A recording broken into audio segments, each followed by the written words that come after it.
Hi, I'm Brandon Bays, and I'm the founder of The Journey. It's a method for healing emotionally and physically and transforming your life.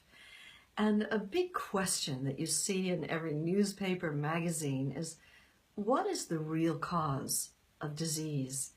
Now, we're all of us becoming aware that with the ozone, with the chemicals going into our rivers, the chemicals being sprayed on our food, the processed food that we're eating.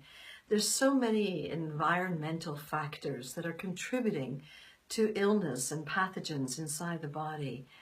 And yet it was an interesting thing to discover that the Center for Disease Control, probably the most powerful medical organization in the world, has on its website that the real basis of illness, at 85% is their estimate, has an emotional basis.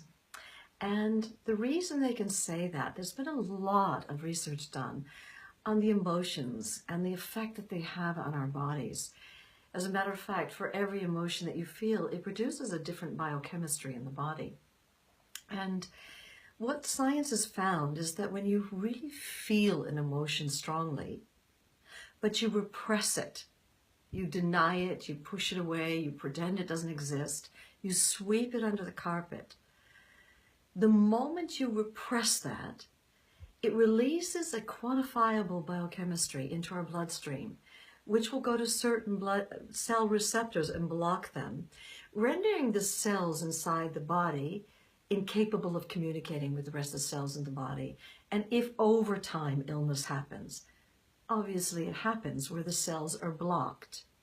And conversely, what they've also found to be true is that when you feel your emotions very freely and openly, you just allow them to come through and wash through, like a child does, our cell receptors remain open.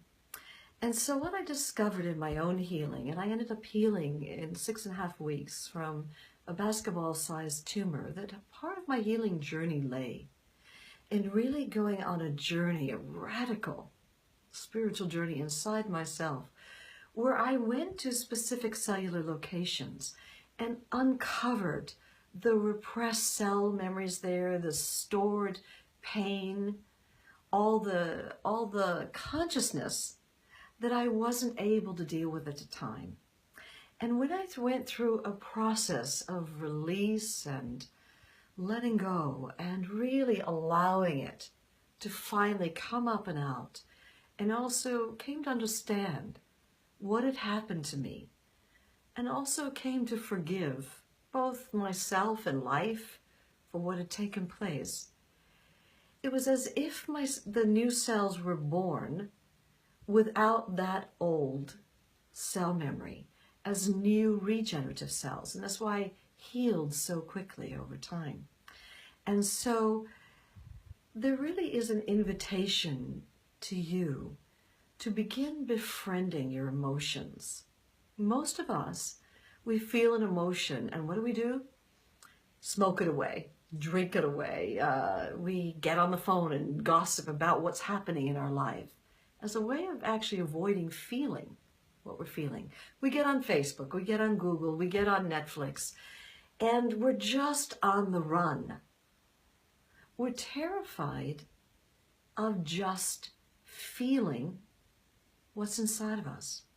And yet, if you really go inside yourself, welcome the emotion, allow it to be fully felt. You don't have to cathart it out or create a story around or blame someone else for feeling that emotion.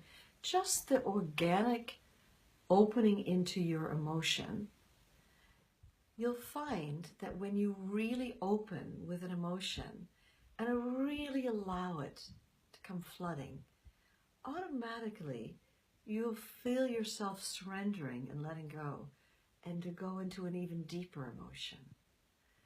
And if you really just open and allow that, you feel yourself beginning to fall even deeper into an even deeper emotion. And eventually you may even end up in a vast field of nothingness. And if you just surrender and let go in that, you'll feel yourself open into a presence of peace, of stillness. That is your own essence. That is who you are. And that emotions aren't the problem, really. The issue is what we do with them. If we repress them, if we shove them away, we pretend they don't exist, that's when the biochemistry is released. But if an emotion arises and you just open and allow it to be there with no story to attach, that emotion will become the gateway to your own soul. And so my healing journey lay in this willingness to open with my emotions, to go on a journey inside my own body, and to really uncover these old cell memories. And so if your heart is feeling called to really experience a full journey process where you can get to the emotional root cause of what is co-creating the illness, I suggest you get the journey book, and there are processes at the back of the journey book, or get on the journey website. And instead of looking for answers outside yourself or someone else to blame for what's going on in your life, turn your gaze instead inside and discover who you are and what's really been happening inside your body. So I look forward to yet another podcast at another time, and a heartfelt namaste.